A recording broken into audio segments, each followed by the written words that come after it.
తెలంగాణ రాష్ట్రంలో ఆంధ్రాకి సంబంధించినటువంటి వాళ్ళ పెత్తందారుల కబంధ హస్తాల్లో తెలంగాణ చిక్కుకుపోయిందంటూ కూడా ఎప్పటి నుంచో కూడా పెద్ద ఎత్తున వైరల్గా మారుతున్నాయి కొన్ని వీడియోలు. అదేవిధంగా తెలంగాణ ఉద్యమకారులందరూ కూడా మండిపడుతున్న పరిస్థితి ఉంది.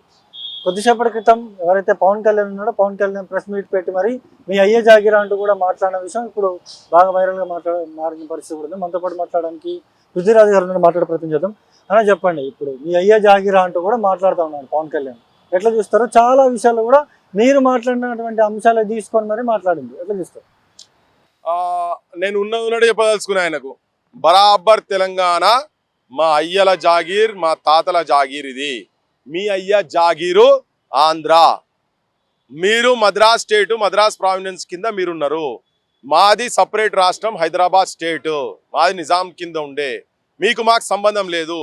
ఆంధ్ర మా అయ్యల జాగీర్ కాదు. మేము ఎప్పుడు అన్నం కూడా. తెలంగాణ కూడా మీ అయ్యల జాగీర్ కాదు. పవన్ కళ్యాణ్ గారు మాట్లాడే ముందు పదాలు, నువ్వు ఒక రాజకీయ పార్టీకి ప్రెసిడెంట్గా ఉండి, ఒక రాష్ట్రానికి ఉప ముఖ్యమంత్రి ఉండి, మా బోటలో ఉద్యమకారులం అక్కడిక్కడ మాట్లాడవచ్చు. కానీ నువ్వు నీ అయ్యా అని మాట్లాడేది అది నీచంగా మాట్లాడిన పదజాలం లెక్క మాట్లాడుతున్నావు కదా. ఫస్ట్ నువ్వు సభ్యత నేర్చుకో. నీ క్యాడర్కు సభ్యత నేర్పి మళ్ళీ చెప్తున్నా, బరాబర్ మా అయ్యల జాగిరే. మా అయ్యలే కట్టిర్రు అసెంబ్లీ, మా అయ్యలు కట్టిర్రు. విన్నావా? ట్యాంక్ బండ్ మా అయ్యలే కట్టిర్రు. మేము చదువుకున్న ఉస్మాన్ యూనివర్సిటీ కూడా మా అయ్యలు మా తాతలే కట్టిండ్రు. మా ఊళ్ళు కట్టిర్రు. మా ఊళ్ళో చెమట సుక్కలతోటి కట్టినటువంటిది. మా గండిపేట మా ఊళ్ళే కట్టిర్రు. మా హైకోర్టు మా ఊళ్ళే కట్టిర్రు. మా ఉస్మానియా హాస్పిటల్ కూడా మా ఊళ్ళే కట్టిర్రు. మా అయ్యలు కట్టిర్రు. మేము గర్వంగా చెప్తున్నాం. మీ అయ్యలు కట్టింది ఆంధ్రాలో ఏమైనా ఉంటే చూసుకో, మీ ఆంధ్రాలో చూసుకో. ఉన్నది ఉన్నట్టు చెప్పదలుచుకున్నా నీకు. తర్వాత ఇక్కడికి వచ్చి ఈ గడ్డ మీద కూర్చొని నువ్వు ఎవరు ఏం మాట మాట్లాడినే ఇవాళ మాట్లాడుకుంటే ఏమంటారంటే, తెలంగాణ రాష్ట్రం ఆవిర్భవించినప్పుడు 11 రోజుల ఉపవాసము ఉన్నది నిజమేనా అని ఎవరో అడిగితే నేను ఇప్పటికి చెప్తున్నా, బరాబర్ ఉన్నా నేను. ఆ విభజన అనేది కరెక్ట్ కాలేదని ఇప్పటికి చెప్తున్నాడు. ఇంకా అక్కసు చెప్తున్నాడు ఆయన. నువ్వు పొద్దున్న లేస్తే అంబేద్కర్ గురించి చెప్పేటోనివి, నువ్వు ఒక రాజ్యాంగబద్ధమైన పొజిషన్లో ఉన్నోనివి. ఆర్టికల్ 3 ప్రకారంగా రాజ్యాంగబద్ధంగా వచ్చినటువంటి రాష్ట్రం తెలంగాణ రాష్ట్రం. తెలంగాణ రాష్ట్రము ఎక్కడనో పాకిస్తాన్ పార్లమెంట్లా విభజన జరగలే.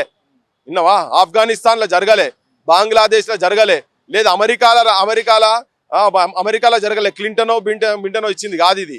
లేకపోతే యూకేలో జరగలే, యూకే పార్లమెంట్లో జరగలే. ఇక్కడ భారతదేశ పార్లమెంట్లో భారతదేశంలో ఉన్నటువంటి అందరి ఎంపీల సమక్షంలో చట్ట ప్రకారంగా రాష్ట్ర విభజన జరిగింది. మీరు దీన్ని తప్పుపట్టే ప్రయత్నం, అది కూడా ఏంది, శ్రీకృష్ణ కమిటీ వేసిన తర్వాత మొత్తం దీనికి సంబంధించిన అంశాలన్నీ తీసి ఎవరికి ఎంతెంత భాగం పోవాలనో, ఎవరి వాటా ఏందో, మీకు అక్కడ క్యాపిటల్ లేదు కాబట్టి హైదరాబాద్లో 10 ఏళ్ళు వెసులుబాటు పెట్టుకొని ఈ 10 ఏళ్లలో మీరు ఆంధ్రాలో క్యాపిటల్ కట్టుకోండి అని చెప్పి ఇవన్నీ పెట్టి ఇచ్చి ఇక్కడ సౌకర్యాలు ఇవన్నీ మీకు కల్పించారు. కానీ మీకు మీతో చేతగాక, ఎందుకంటే అప్పటికే మీరు వచ్చేటప్పటికే హైదరాబాదు ప్రపంచ స్థాయిలో ఉన్నటువంటి నగరం. ఇడ విన్నరా? ఇప్పుడు వీళ్ళు వచ్చి చెప్తూ వీళ్ళు డెవలప్ చేసినా అని రోజుకో మాట మాట్లాడుతుంటారు. మీరు ఈ 10 ఏళ్లలో మీకు హైదరాబాద్ లెక్క ఒక నగరాన్ని మీ క్యాపిటల్ సిటీ నిర్మాణం చేసుకునే చాతగానోళ్ళు మీరు ఇక్కడికి వచ్చి హైదరాబాదు తెలంగాణ మీ అయ్యా జాగీరా అంటే బరాబర్ మా అయ్యా జాగీరే. మీకు చేత కాలేదు. హైదరాబాద్ అసలు నగరము 100 సంవత్సరాలలో కూడా మీరు కట్టలేరు. అందుకో చెప్పిన శనివారం ఆదివారాలు మీకు ఏం పని రాబోయిరా అని చెప్పని అడిగిన. ఎందుకు అడిగినా అంటే, మీ ప్రాంతాన్ని అభివృద్ధి చేసుకోండి, ఆ జనానికి ఉపయోగపడండి. అక్కడ జనాలు కూడా బతికేతందుకు ఇక్కడికి వస్తే మేము హక్కున చేసుకుంటాం, మేము చేస్తాం. వాళ్ళతో మాకేం పంచాయతీ లేదు. కానీ ఇక్కడికి వచ్చి ఆధిపత్యం చెలాయిస్తామని చెప్పని ఆలోచన ఉన్నటువంటి వాళ్ళతోటే మా పంచాయతీ. ఇలా నువ్వు ఇక్కడికి వచ్చి కూర్చొని చెరువులు కబ్జా చేసి నువ్వు అన్నాడు. ఇలా మాట్లాడుకుంటా ప్రెస్ పాస్ చేసిండ్రు, కేసులు అని చాలా మాటలు మాట్లాడి. మేము చెప్తున్నాం, నేను అంటున్నా, పృథ్వీరాజ్ కూడా వచ్చిండే దానికి బరాబర్ మా టీం మీద నువ్వు కేసులు పెట్టాలి ఇప్పుడు అని చెప్పి అడుగుతున్నా. నీ భూమి అంటున్నా చెర్లల్లో నువ్వు ఫెన్సింగ్ చేసుకొని నువ్వు పెట్టుకొని నువ్వు మమ్మల్ని అన్నుడు మళ్ళా ఉల్టా బరాబర్ నువ్వు కేసులు పెట్టాలా. కేసు పెడితేనే దాని సంగతి ఏందో తెలుస్తుంది. మేము కూడా రేవంత్ రెడ్డికి చెప్తున్నాం, పవన్ కళ్యాణ్ దగ్గర కంప్లైంట్ తీసుకో, దయచేసి మా మీద కేసులు పెట్టు. 2 మాటలు మాట్లాడుతున్నావు. ఒకవేళ అది గవర్నమెంట్ అయితే తీసుకోవచ్చని. చెరువుకు కంచేసి దాంట్లో అది ప్రైవేట్ భూమి అని నువ్వు చెప్తున్నావు. అసలు చెరువు అనేది ప్రభుత్వ ప్రాపర్టీ. ఒకవేళ ఎవరన్నా పేదోళ్ళుండి కటిక పేదరికంలో ఉండి తిండి గింజలు కూడా లేవు అంటే వాళ్ళ కాస్త చేసేందుకు ప్రభుత్వం నుంచి ఎకరమో అరెకరమో ఇస్తారు. అది కూడా ఇంకోరికి ట్రాన్స్ఫర్ కాదు. మరి ఈయన వీళ్ళ నాయనలు జన్వాడలో పుట్టినరా, ఈయన జన్వాడలో పుట్టిండా, ఈయన శాన ప్రాంతాలలో పుట్టిండా అని ఆయనే చెప్పిండు. ఇప్పుడు నేను అనేది కాదు భయ్, ఆయనే వేదికల మీద చెప్పిండు. ఇప్పుడు రేపు చెప్తారు కావచ్చు నేను జన్వాడలో పుట్టినా అంటాడో ఏందో మరి ఈ పంచాయతీ మొదలైనాక. సో మేము క్లియర్గా చెప్పేది ఏంటంటే అక్కడ చిన్న చిన్న వాళ్ళ దగ్గర నువ్వు తీసుకొని నీ ఆ ప్రక్రియ కూడా రాంగ్ ప్రక్రియ చేసింది. అది చెరువును కబ్జా చేసి నువ్వు కొన్నా అంటున్నావు, ఎవరి దగ్గర నువ్వు అది ఇల్లీగల్. నువ్వు చదువుకొని అజ్ఞాని కూడా కాదు కదా, నువ్వు చాలా ముచ్చట్లు చెప్తావు కదా, పెద్ద పెద్దలు చెగువీరా గిగువీరా అలా భగత్ సింగ్ల ముచ్చట్లు చెప్తావు కదా, ఇవన్నీ తెలిసినావు. ఇవాళ చెరువు అని తెలిసినాక నువ్వు ఎట్లా కొంటావు. మళ్ళీ ఇంకోటి ఏంది, నిన్న మొన్న ఇష్యూ తీసినప్పుడు ఏం చేసిందంటే ఈడ మేము వ్యవసాయం చేస్తున్నా అని ఫోటోలు పెట్టించి వాళ్ళతో ప్రచారం చేసుకున్నాడు. అది అబద్ధం అని పచ్చి అబద్ధం అని చెప్పి ఆడ ప్రూఫ్ అయింది. వాళ్ళు కూడా చెప్పిండు, అక్కడ ఆయన ఇన్ఛార్జ్ ఉన్న పార్థసారథి అంటే అని చెప్పిండు, అది పవన్ కళ్యాణ్ భూమి అని చెప్పిండు. ఇంకోటి ఏంటంటే మట్టి కొట్టి చెడును కూడుతున్నారు. 26 ఎకరాలు కబ్జా చేసినటువంటి కేడీగాన్లు ఎవరు విన్నావా? కోడి చెరువును కబ్జా చేసిన కేడీగాన్లు ఎవరు? వాళ్ళకు బేడీలేసి బుక్కల వారేయాలి. మేము తప్పు చేస్తే మాకు కూడా హత్కాడీలేసి మా మీద కూడా కేసులు పెట్టుర్రి. మేము ప్రభుత్వానికి చెప్పినాం ఇది ప్రజల భూమి అని చెప్పి. ఆయన ఏందో ఏం చెప్తున్నాడు, నా ట్రేస్ పాస్ అని ఆయన ఇంట్లోకి ఏదో పోయినట్టు చెప్తున్నాడు. తెలంగాణ సంపాదనకు నా ఇంట్లోకి వచ్చి నువ్వు ఈడ కూర్చొని నువ్వు నీ ఇంట్లోకి వచ్చినట్టుగా ముచ్చట చెప్పి కేసులు పెడతా అని మాట్లాడుతున్నాడు. ఎంత గమ్మత్తుగా ఉన్నది ఆయన మాటలు ప్రవర్తన. ఇంకోటి ఏంటంటే ఆయనే రెచ్చగొడుతున్నారు, వాళ్ళే అమ్మనా బూతులు తిడుతున్నారు. వేదికల మీద కూర్చొని వాళ్ళు తిట్టుకుంటా, తెలంగాణ మేధావులను తిట్టుకుంటా, మెసేజ్లల్లా వాట్సాప్లల్లా ఫోన్లల్లా సంపుతం మిమ్మలను, మీ పెళ్ళాలను రేప్ చేస్తాము, మీ చెల్లెలను రేప్ చేస్తాము, మీ అక్కలను రేప్ చేస్తాము, మీ తల్లులను మా దగ్గర ఇట్లా మాట్లాడుతున్నారు. ఇవన్నీ మాట్లాడుతుంటే మేము ఊకోవాలనా? కడుపు కాలుతున్నది, మాకు కూడా కడుపు కాలుతున్నది. నువ్వు చాలా సంస్కారవంతమైన మాటలు మాట్లాడుతున్నావు కదా. మేము ఒక్కొక్క మెసేజ్ మీ తల్లి ఉన్నదా, ఆయన వాళ్ళ మదర్ ఉందా, బతికిందా, మీ మదర్ దగ్గరకు వస్తాం బైసాబ్, మేము దండం పెట్టి చూపిస్తాం. మేము ఇగో నీ కొడుకు పెట్టినటువంటి పార్టీలో పనిచేస్తున్నటువంటి వాళ్ళు నీ జన సైనికులు ఏ భాష మాట్లాడుతున్నారో మీ అమ్మ ఎట్లా చెప్తుందో అట్లా విందాం, చూద్దాం. మీ అమ్మ చెప్పుతో నిన్ను కొడుతుంది. ఫస్ట్ వీళ్ళేమో ఖాళీ ఫోటోలు కొట్టిరు కావచ్చు, నిన్ను కొడుతుంది ఆ భాష కనుక విని ఆ మాటలు మాట్లాడితే. ఒక ఆడపిల్ల ఆడ జాతికి సంబంధించినటువంటి వాళ్ళను నువ్వు సనాతన ధర్మం అని చెప్తున్నావు కదా, నీకేం విలువ లేనట్టునే ఆడోళ్ళు అంటే నీ గౌరవం లేదు కావచ్చు, కానీ మా ఇంట్లో అందరు ఉన్నారు. వాళ్ళను ఏ ప్రాంతం ఆడోళ్ళైనా కానీ ఆ మాటలు ఆ మెసేజ్లు కనుక వినేది ఉంటే చెప్పులు తీసుకొని కొడతారు వాళ్ళని. మీ వదిన దగ్గర పోయి కూర్చుందాం, మీ చిన్నోదిన దగ్గర కూర్చుందాం, నాగబాబు భార్య దగ్గర కూర్చుందాం, ఎవరి దగ్గర వాళ్ళు ఎవరి దగ్గర చెప్తో వాళ్ళ దగ్గర లేదు. రామ్ చరణ్ భార్య దగ్గర కూర్చుందాం, అది కరెక్టా? అది సభ్య సమాజం మెచ్చేటువంటి మెసేజ్లా? నీ ఓళ్ళను ఫస్ట్ నువ్వు కట్టడి చేసుకో. నీ ఓళ్ళు ఏం మెసేజ్లు ఉండా కొడుకులను మాట్లాడతారా తెలంగాణ మేధావులను? అంతకు ముందు కూర్చున్నప్పుడు నీ భాష ఏంటిది మరి? నీకు అంత సంస్కారం ఉంటే నువ్వు చెప్పాలి కదా. క్రాంతి దల్గా పృథ్వీరాజ్ కానీ మేము కానీ ఏం మాట్లాడలే. నేను చెప్పిన చెప్పులు మోసే అర్హత కూడా నీకు లేదు అంటే నీ సనాతన ధర్మం హిందూ సాంప్రదాయం ప్రకారంగా కూడా గురువుల చెప్పులు ఏంది సేవ చేస్తే ఆ సేవల సౌమ్యత వస్తుంది. విజ్ఞానం వాళ్ళకున్న విజ్ఞానం నీకు ట్రాన్స్ఫర్ అవుతుందని ఒక నానుడి ఒక నమ్మకంతో ఆ సేవ చేస్తే గురువు ప్రసన్నమైంగా నీకు విజ్ఞానం ఎక్కువిస్తాడనే భావనతో మాట్లాడిన నేను అంతే. కానీ నిన్ను ఇంకా వేరే భాషలు ఎవరు మాట్లాడలేదు కదా. కానీ నీ సైన్యము ఇంత దుర్మార్గంగా, ఇంత నీచంగా, ఇంత హీనంగా, నేనందరూ ఆంధ్ర ప్రాంతానికి సంబంధించినటువంటి సినిమా ఊళ్ళకు కావచ్చు, రాజకీయ పక్ష నాయకులకు కూడా విజ్ఞప్తి చేస్తున్నా. ఇంకొకటి ఏంటంటే క్లియర్గా నేను చంద్రబాబు నాయుడు వాళ్ళ భార్య గురించి ఒక అసభ్యకరమైన పదజాలం ఏది లోకేష్ పిలగాని గురించి మాట్లాడినటువంటి భాష చాలా చాలా చాలా అసభ్యకరమైంది. మేము కూడా టూత్ అండ్ నెయిల్ అపోజ్ చేసినా మాకు కూడా చాలా బాధ అనిపించింది. చంద్రబాబు నాయుడు ఉండి గోర్న ఏడ్చిండు కదా. ఇవాళ నేను చంద్రబాబు నాయుడు గారిని అడుగుతున్నా, ఇవాళ మరి మా వాళ్ళను ఆడోళ్ళను అట్లా అడ్డగోలుగా తిడుతుంటే మరి నువ్వు కేసులు పెట్టి బుక్కల పడేయాలనా లేదా? దొంగ కేసులు పెట్టకు నువ్వు, ఉన్నాయా ఉండేది ఉంటే పెట్టు. వీళ్ళు ఎక్కడెక్కడ అన్ని ఆంధ్ర ప్రాంతంకి వెళ్ళి వస్తున్నాయి. మాకు ఇక్కడ ఎవరు ఏ ఉద్యోగస్తులు కొట్టినావా? ఎక్కడైనా అసలు కనీసం అన్నావా? నాకు కూడా మస్తు మంది దోస్తులు ఉన్నారు. వాళ్ళ ఇళ్ళని నేను కూడా ఆప్యాయతంగా వాళ్ళ ఇళ్ళ చెల్లెళ్ళు అక్కలు లెక్క నాకు కూడా ఉన్నారు కదా, అవి మాట్లాడతాం కదా. కానీ ఇంత అసభ్యంగా ఇట్లా చేస్తుంటే నీకు సంబంధించిన ఈ జన సైనికులు నీతోని కలిసి ఉన్నటువంటి వాళ్ళు, నీ కూటమి ప్రభుత్వంలో ఉన్నటువంటి వాళ్ళు ఇక్కడ ఈ పనులు చేస్తుంటే మీరు కూడా ఎంక్వైరీ చేయండి, ఇమీడియట్ గా పెట్టండి. మేము విద్వేషాలు రెచ్చగొడతలేం. నేను అనలే వెళ్ళిపోరాపై ఇడికెళ్ళని చెప్పని మేమేం చెప్తాను. నేను అదే అంటున్నాడు, తెలంగాణలో మేము ఎందుకు తిరగకూడదు, మేము తెలంగాణలో పార్టీ పెడతాం, తెలంగాణలో మేము పోటీ చేస్తామంటే కూడా నేను మాట్లాడాను. ఇప్పుడు ఆయన ఎవడు ఆపిండు? ఆయన ఇంతకుముందు కూడా తిరిగిండు కదా. తన తిరిగిండు, వాళ్ళ అన్న తిరిగిండు, వాళ్ళ చిన్న తిరిగిండు, సినిమా వాళ్ళంతా కలిసి దండయాత్ర చేసి తిరిగిండు కదా. ఎన్ని సీట్లు వచ్చినాయి ఆయనకు? ఆయన పార్టీ ఉంది ఇక్కడ ప్రజారాజ్యం. వాళ్ళ అన్న నడపకనే తీసుకుపోయి అలా వారేసే. ఇక ఈయన ఉన్నాడు మిగిలిండు, ఈయన సంగతి ఏందో మనకి ఎరిక. ఆయన ఉన్న ఈ ఊర్లోనే ఆయనకు దిక్కులేదా? నీ ఇంట్లోనే ఇంట గెలవనోడు అంటే రచ్చ గెలిచినట్టున్నది. నీ ఊర్లో గెలువు పోయి నువ్వు ఆడ ముఖ్యమంత్రిగా ఫస్ట్ ఆయనే అంటున్నాడు నాకు ఆడ కూడా కాలే నేయడం ముఖ్యమంత్రి అయ్యేది ఉన్నదా అని. మరి ఎందుకు చెడగొడుతందుకు వస్తున్నావా?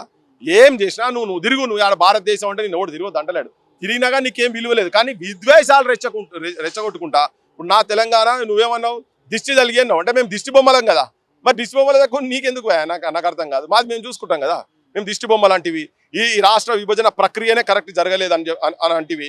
అంటే ఇంకా కూడా నీ లోపల ఈ విద్వేషం నీ లోపల ఉంది. అందుకే ఇప్పటికి కూడా నీ జన సైన్యంతో తెలంగాణ ఆడబిడ్డలను తిట్టిస్తున్నావు. అందులో కొంతమంది సెటిలర్లు ఉన్నారట, అగో వాళ్ళతో కూడా నువ్వు తిట్టిస్తున్నావు కదా. ఫస్ట్ నువ్వు కూర్చొని నీ వాళ్ళతో కూర్చొని నువ్వు ఆత్మవిమర్శ చేసి అసలు కరెక్ట్ ఏం జరుగుతున్నది ఏందో చెయ్యి. గది మాట్లాడు, గది చూడు. నీ భూమి నువ్వు కబ్జా చేసిందా కాదా, నువ్వు కొనేది ఉంటే ఎటువంటి భూమి కొన్నావో చూసుకొని చేయాల్సిన బాధ్యత నీ మీద ఉన్నది.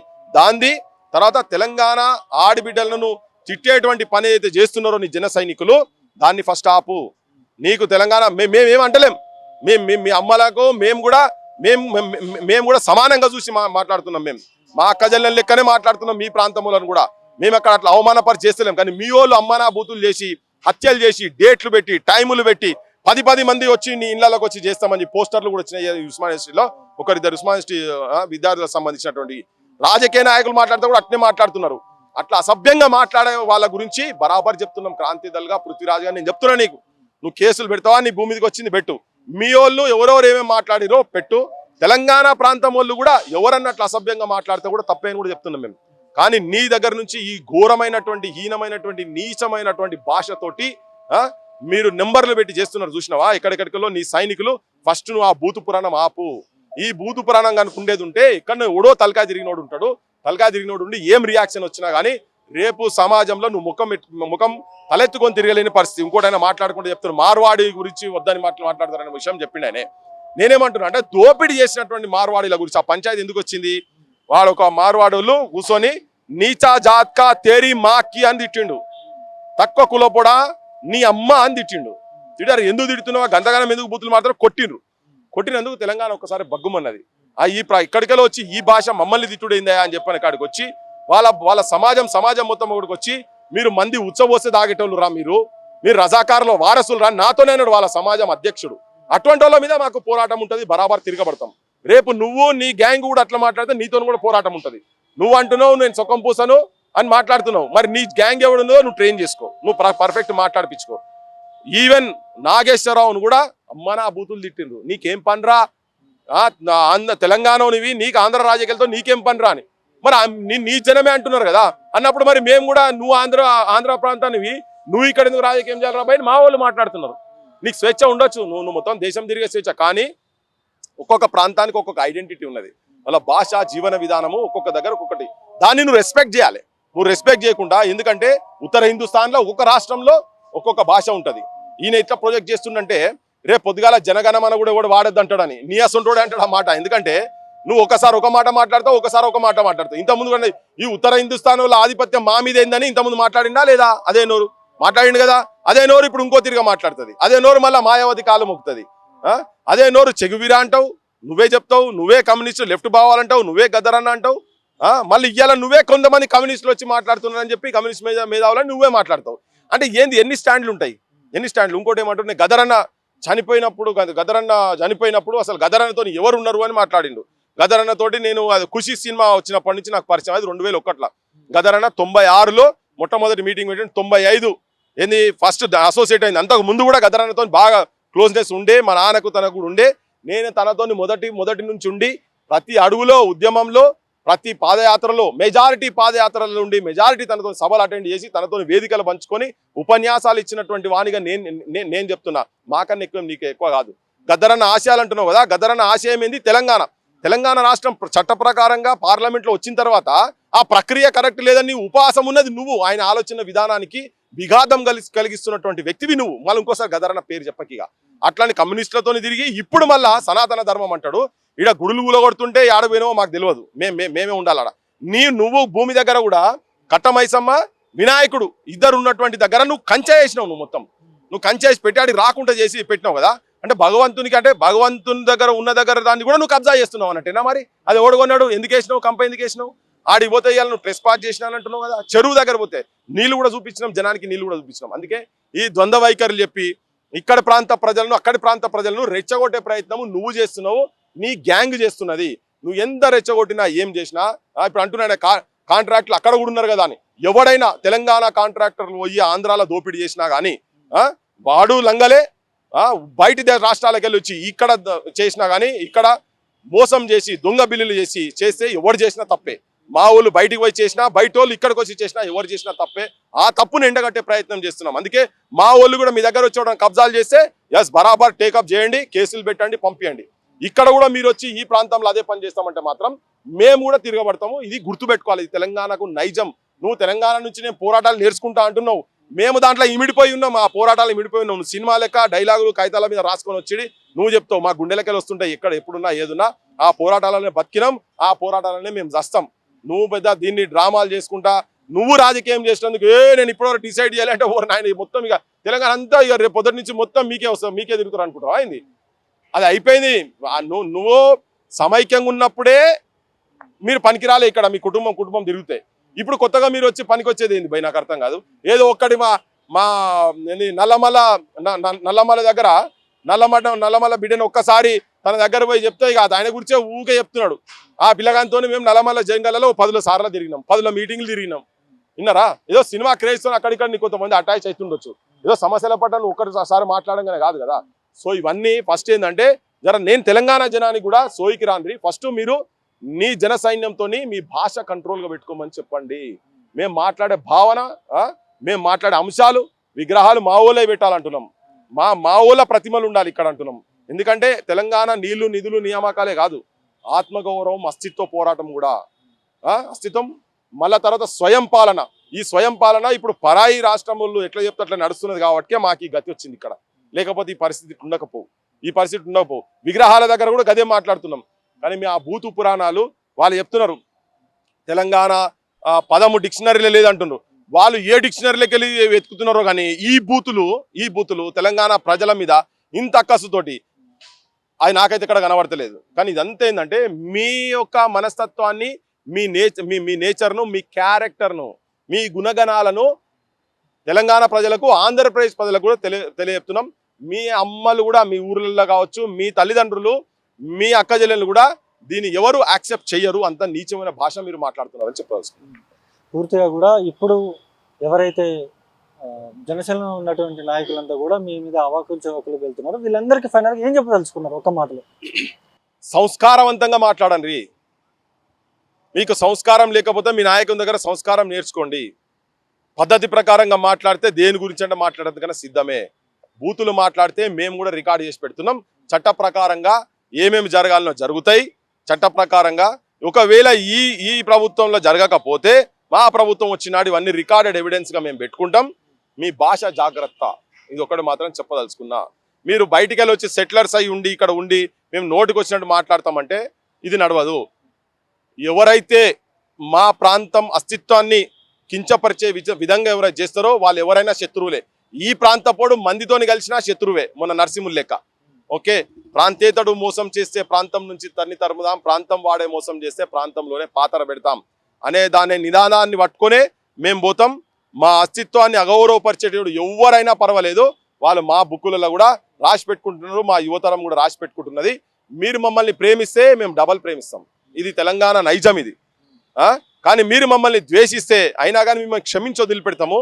కానీ మా మీద ఆధిపత్యం చెలాయించాలని చెప్పని వచ్చేటోళ్ళకు మాత్రం మేము వదిలిపెట్టాం, భరతం అని చెప్పి చెప్పదలుచుకున్నాను. నేను చూస్తున్నాం కదా, ఖచ్చితంగా కూడా ఎవరైతే జనసేన నాయకులు ఉన్నారో జనసేన నాయకులు వాళ్ళ ముందు వైఖరి మార్చుకోకపోతే, వాళ్ళ పదజాలం మార్చుకోకపోతే వాళ్ళని ఏం జలాజ్ చేస్తామంటూ కూడా తెలంగాణ క్రాంతిదళ అధ్యక్షుడు పుద్దిగా అయితే చెప్పిన పరిస్థితి ఇక్కడ ఉంది.